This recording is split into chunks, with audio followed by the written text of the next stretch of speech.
Guys नए हैं तो चैनल सब्सक्राइब करें रोज नई घोस्ट वीडियो के लिए।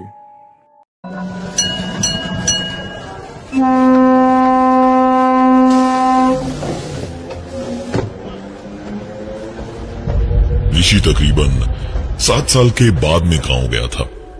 मामा जी से मिलके बहुत ही खुश था।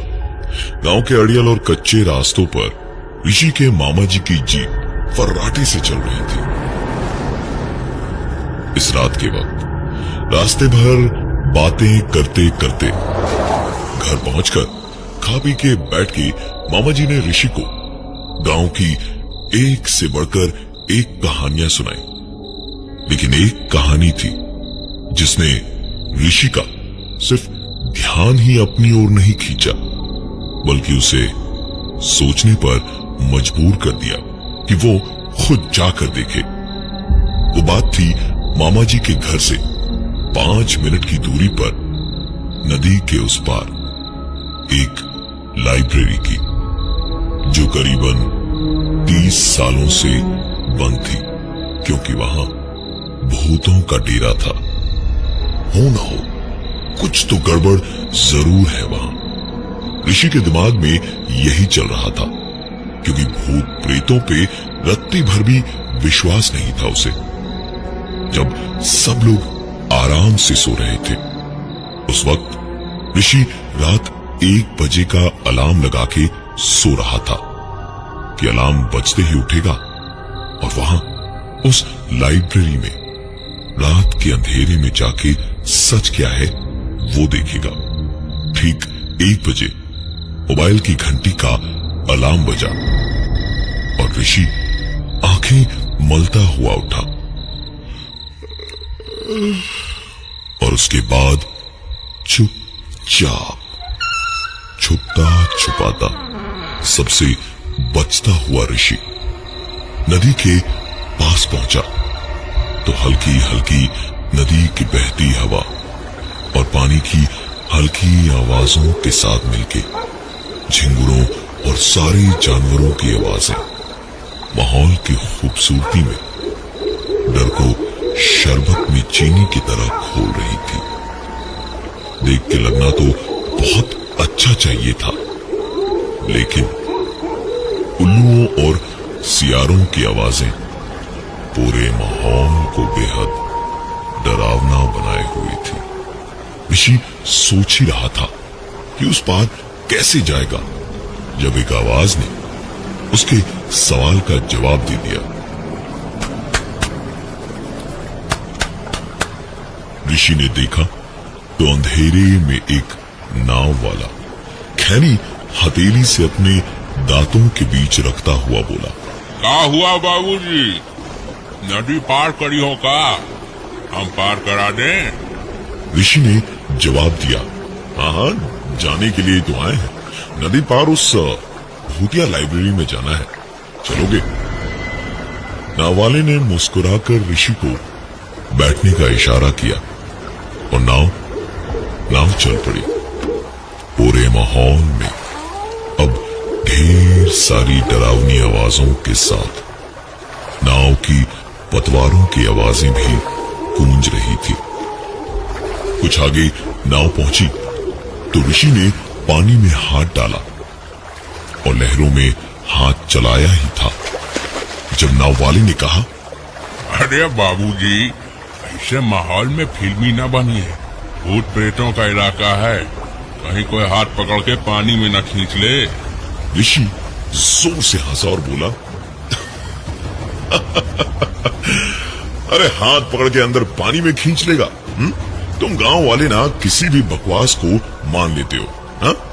लेकिन ज्यादा देर तक ऋषि की हंसी टिकी नहीं। सचमुच उसका हाथ पकड़ के किसी ने खींचा और वो पानी के अंदर उस छोटे से तालाब में डूबने लगा। और आखिरकार हांफता हुआ ऋषि अपनी नींद से जागा तो देखा घड़ी में टाइम 12:55 का हुआ था। ऋषि ने अलार्म ऑफ किया और उठ के हाथ मुंह धोकर चुपके से कमरे से बाहर निकलकर उस नदी की ओर जाना शुरू किया। तकरीबन 5 मिनट चल के ही ऋषि वहां पहुंच भी गया। बिल्कुल वैसा ही माहौल जैसा थोड़ी देर पहले सपने में देखा था। और एक आवाज और आई। ऋषि ने देखा तो उसकी आंखें पथरा सी गईं, क्योंकि उसके सामने वही नाव वाला खड़ा था जो उसे अभी अभी सपने में दिखा था। और उस नाव वाले ने कहा, क्या हुआ बाबूजी, नदी पार करी हो का? हम पार करा दें? ऋषि ने खुद को समझाया, ये सब कुछ बस एक इत्तेफाक है, और नाव वाले को जाने से मना करके नदी के किनारे किनारे कच्ची पगडंडी पे चलने लगा, उसी लाइब्रेरी की ओर। ऋषि के बढ़ते हुए कदमों के साथ साथ उसे पतवार के चलने की आवाजें भी सुनाई दे रही थी, लेकिन अंधेरे में कुछ भी दिखाई नहीं दे रहा था। कुछ दूर चलने पर ऋषि को लकड़ी का एक कच्चा सा पुल दिखाई दिया। ऋषि रुका तो पतवार की आवाज भी रुक गई। नदी पार करने के लिए जरूर इसी पर से छोटी गाड़ियां, साइकिल और पैदल लोग नदी के उस पार जाया करते होंगे। ऋषि पुलिया पार करने को आगे बढ़ा तो पतवार की आवाजें फिर पीछे पीछे सुनाई देने लगी। पुल के बीचों बीच जहां झूलते हुए पुल काफी नीचे तक आ गए थे, वहां से आती हुई पतवार की आवाज को देखने के लिए ऋषि थोड़ा सा झुका ही था जब देखे हुए सपने का एक और हिस्सा सच हो गया और ऋषि को किसी ने पीछे से ऐसा धक्का दिया कि वो सीधा पुल से नीचे नदी में गिर गया और डूबने लगा। कोशिश ज्यादा नहीं करनी पड़ी, क्योंकि वही नाव वाला किस्मत से वहां पहुंचा और ऋषि को बचा के न सिर्फ बाहर निकाल लाया, बल्कि उसे नदी पार कराकर लाइब्रेरी के पास उतारा भी। ऋषि उन्हीं गीले कपड़ों में लाइब्रेरी की ओर चल दिया। पता नहीं क्या सनक उसके सर पे सवार थी। चलते चलते थोड़ी ही दूरी पर अंधेरे में किसी बड़े से पुराने डरावनी महल जैसी वो लाइब्रेरी एक मैदान के कोने में थी। आसपास दूर दूर तक सिर्फ मैदान और खेत ही थे, जैसे कोई रहना नहीं चाहता हो वहां। ऋषि ने ध्यान से देखा तो एक टूटी हुई खिड़की उसे दिखाई दी। उसी टूटी खिड़की से किसी तरह अंदर घुसा। बाहर तो फिर भी हल्की सी रोशनी थी, लेकिन यहां इस लाइब्रेरी के अंदर एकदम से घुप अंधेरा था। कुछ देर ऋषि चुपचाप एक ही जगह पर खड़ा रहा। जब अंधेरे में आंखें जरा जरा देखने लगी तो एहसास हुआ ये कोने से हल्की हल्की रोशनी सी आ रही है। अंधेरे में रोशनी ढूंढने में कितना वक्त लगता है। ऋषि तुरंत उस दरवाजे तक पहुंच गया जहां से रोशनी आ रही थी और देखा एक कमरे में जहां अंदर लाइट जल रही थी, उसके दीमकों के कुतरे हुए दरवाजे के एक छेद से रोशनी के किरण बाहर आ रही थी। ऋषि ने उस छेद से अंदर की ओर झांका तो देखा पूरा कमरा जगमगा रहा था रोशनी में। और इससे पहले कि ऋषि कुछ और कर पाता, एक हाथ ने आकर उस छेद को और उससे आती उस रोशनी को ढक दिया। ऋषि तुरंत समझ गया कि इस कमरे में जो भी है उसी की वजह से ऐसी अफवाहें फैल रही हैं। दरवाजा बहुत ही बुरे हाल में था। दीमकों ने कुतर कुतर के उसे बिल्कुल भुरभुरा सा किसी बिखर जाने वाले कांच के टुकड़े जैसा बना रखा था। ऋषि ने आधी ही ताकत लगाकर एक लात मारी तो दरवाजा बिल्कुल टूट के न सिर्फ गिरा बल्कि सचमुच बिखर के फर्श पे फैल गया। दरवाजे के ऐसे बिखरने से सालों से जमी हुई धूल और कुतरी हुई लकड़ी का हवा में फैला हुआ बुरादा थोड़ी देर में छटा और इससे ऋषि का खांसना रुका तो उसने अपने सामने देखा।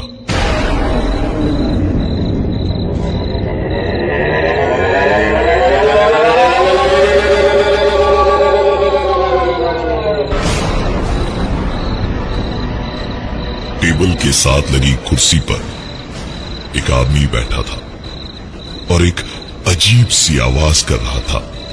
ऋषि का दिल तो उसे पूरी जान लगा के भागने को कह रहा था, लेकिन उसका दिमाग बर्फ की तरह जम चुका था।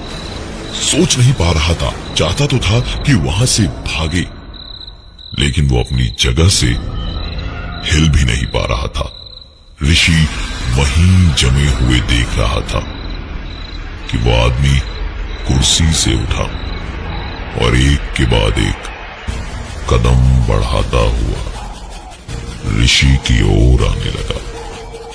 उसकी वो अजीब सी आवाज बढ़ती जा रही थी।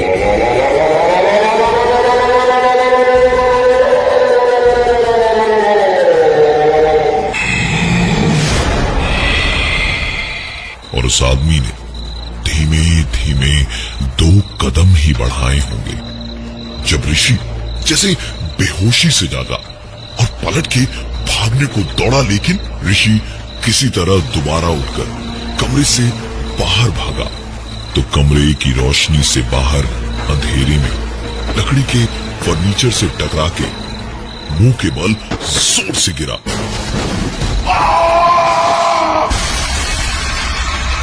बहुत तेज चोट लगी थी ऋषि को। उठ के भागना तो दूर, उसके लिए हिलना भी मुश्किल था। सर पे बहुत ज्यादा जोर की चोट लगी थी, पर इस वक्त जान पे भी बनी हुई थी। उसे समझ नहीं आ रहा था कि क्या करे। तभी अंधेरे में नजर गई एक कोने पे जहां कुछ फर्नीचर्स ऐसे रखे थे जिसके पीछे आराम से छुपकर ऋषि बैठ सकता था। रेंगते हुए, खुद को घसीटते हुए ऋषि उन फर्नीचर्स के पीछे गया और वहां दुबक के सांस धीमी करके बैठ गया। और उम्मीद सिर्फ इतनी थी कि वो आदमी इस तरफ ना आए, लेकिन अंधेरे में अब साफ साफ ऋषि देख पा रहा था कि वो आदमी धीमे धीमे ऋषि की ही तरफ आ रहा था। ऋषि एक बार फिर वहीं जम गया।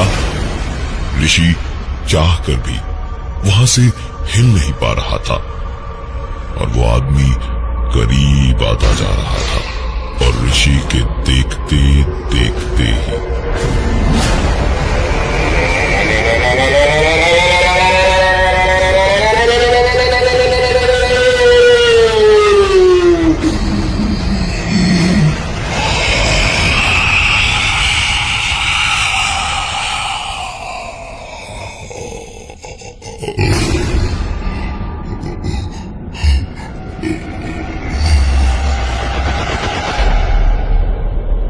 वो आदमी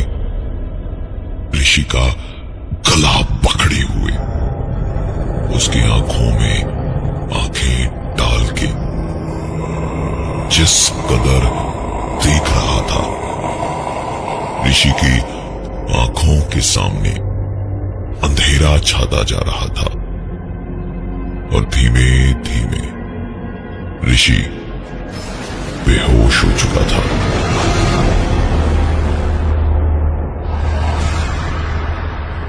ऋषि की आंख खुली तो सवेरा हो चुका था। उस अंधेरी लाइब्रेरी को दिन में ऋषि ने देखा तो अपनी आंखों से उसने हर एक कोने में धूल की एक मोटी परत देखी। लकड़ी के हर टुकड़े को दीमकों ने कुतर के भुरभुरा कर रखा था।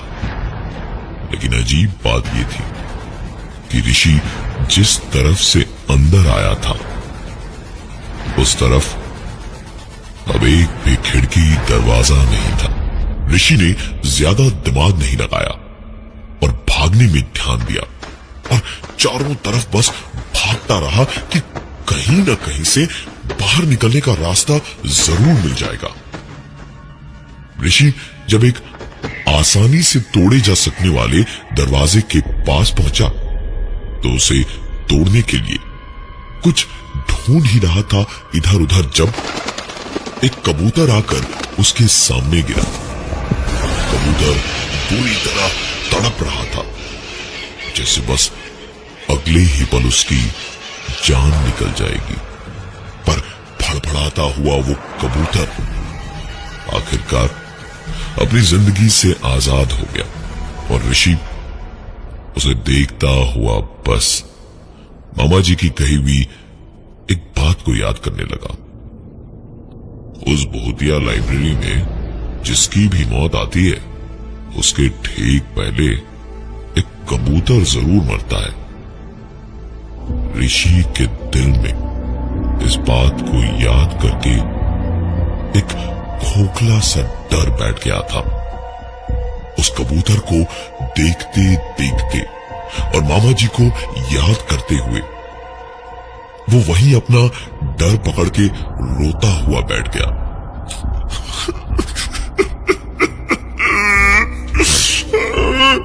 कितनी बड़ी गलती हो गई मुझसे। लेकिन कुछ ही देर में खुद को संभाला और उठ के बस उस जर्जर हो चुके दरवाजे को तोड़ने ही वाला था जब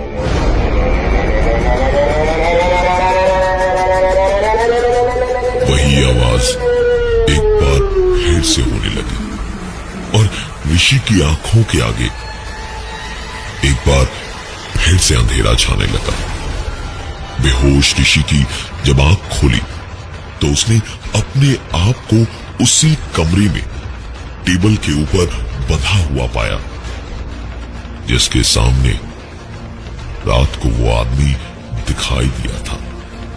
टेबल पर बंधे हाल में ही ऋषि ने देखा कि वही आदमी खड़ा था और अब दिन के उजाले में ऋषि ने साफ साफ देखा कि वो कोई और नहीं उसके मामा जी ही थे।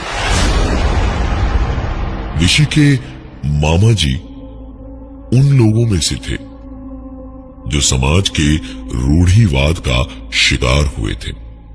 उन्होंने शादी नहीं की थी क्योंकि उनकी सोच इस देश के शहरों में भी ना मानी जाती तो उस छोटे से गांव में कैसे कोई मान लेता। वो समलैंगिक थे। इस बंद पड़ी लाइब्रेरी को खुलवाने की बड़ी कोशिशें की थी उन्होंने कि गांव के बच्चों का भला हो, लेकिन कोई फायदा नहीं हुआ। और ऊपर से जब गांव वालों ने उन्हें एक लड़के के साथ देख लिया तो उस लड़के के साथ वो भाग के इसी लाइब्रेरी में छुपने आए और यहीं से बाहर घसीट के उन्हें जानवरों की तरह गांव वालों ने इतना मारा कि उन्होंने वहीं दम तोड़ दिया था। उनकी लाश वहीं सड़ती रही और चील, कौओं और सियारों ने उनका क्रियाक्रम होने लायक भी लाश को न छोड़ा। बंधे हाल में ही ऋषि को एक आवाज उसके कानों में सुनाई दी। दुनिया वालों ने तो क्या, घर वालों तक ने मुझे नहीं समझा कभी। मेरे बारे में पता चलने के बाद तेरी मां ने तुझे भी मुझसे दूर रखा। मैं किसी को नहीं छोड़ूंगा। किसी ने मुझे नहीं समझा तो मैं भी किसी को नहीं समझूंगा।